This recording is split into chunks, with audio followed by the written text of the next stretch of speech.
Burping. Burping can be funny, but it can also be embarrassing, especially in public.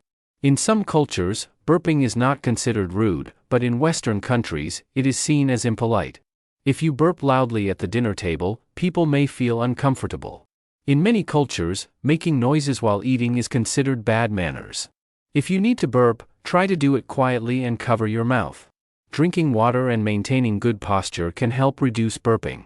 Some people believe that eating slowly and not talking while chewing can also prevent burping. If you burp accidentally, it's polite to say, "Excuse me." This shows that you care about others and want to be respectful. Good manners are important everywhere, so we should always try to be polite, even when we burp.